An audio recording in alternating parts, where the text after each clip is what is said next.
Our next speaker is Dr. Murugavel.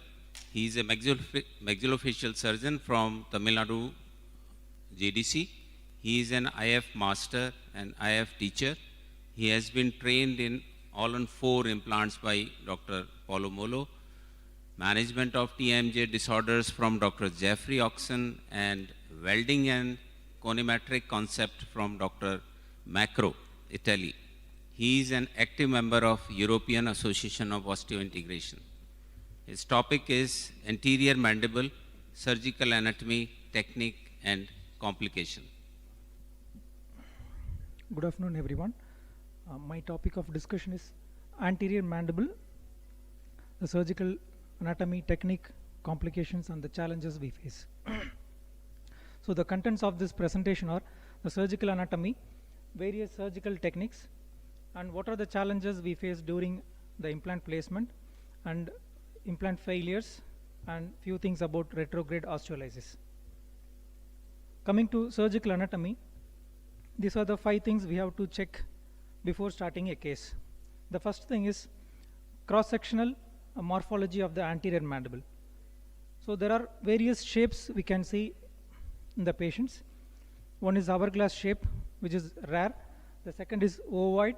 The pear shape is most common, and another thing is sickle and triangular. So this is the hourglass shape. So this is the hourglass shape. At the junction of the alveolar process and the basal bone, it is constricted here. So it is a challenging situation to treat. So we have to check this before. And this is also one of the common shape we are seeing, sickle shaped cross section. This is where we tend to perforate either to the buccal or lingual aspect. So if you see in this situation, it is a sickle shaped one. The perforation is on the lingual aspect. This is also sickle shape, but it is a very resolved mandible. So this shape is the most common one, pear shape. And the second thing we have to check is the presence of a mandibular incisive canal. It is a continuation of the inferior alveolar canal from the mental foramen till the midline. So this may not be visible in OPG, but you can observe in CBCT in more than 80% of the cases. If you see here, from the mental foramen area, it is coming till the midline. So the diameter, it may be 0.4 to 2.9 mm. So presence of this makes the common notion that the anterior mandible is a safe zone. So what is the clinical significance of this? Certain patients we are having, the patient is complaining of some kind of abnormal pain or neuropathic pain. The implant may be impinging on this mandibular incisive canal.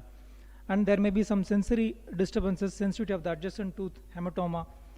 And it may also lead to implant failure, because injuring this nerve may create intra-bony hematoma formation, which later may lead to retrograde osteolysis and implant failure. And another anatomy we have to check is accessory lingual foramina, which are present on the lingual aspect, either on the midline or on the lateral aspect, especially in the canine. There are 2 kinds of foramens. One is the superior foramen and the inferior foramen. So the superior foramen contains lingual artery, the inferior foramen contains a submental artery, and they are forming a plexus inside the mandible. In case of lingual perforation, we may injure these vessels, injure these foramens, leading to fatal sublingual bleeding.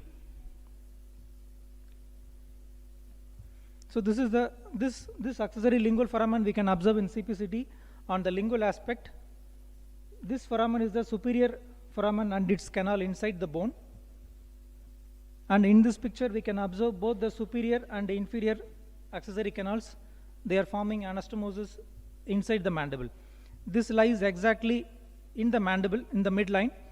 So placing implant in the midline, we are inviting risk to injuring this nerve. So this axial cross section we can see in the midline from the lingual aspect. The lingual foramen is coming from the lingual aspect. And another thing we have to check is the bone quality.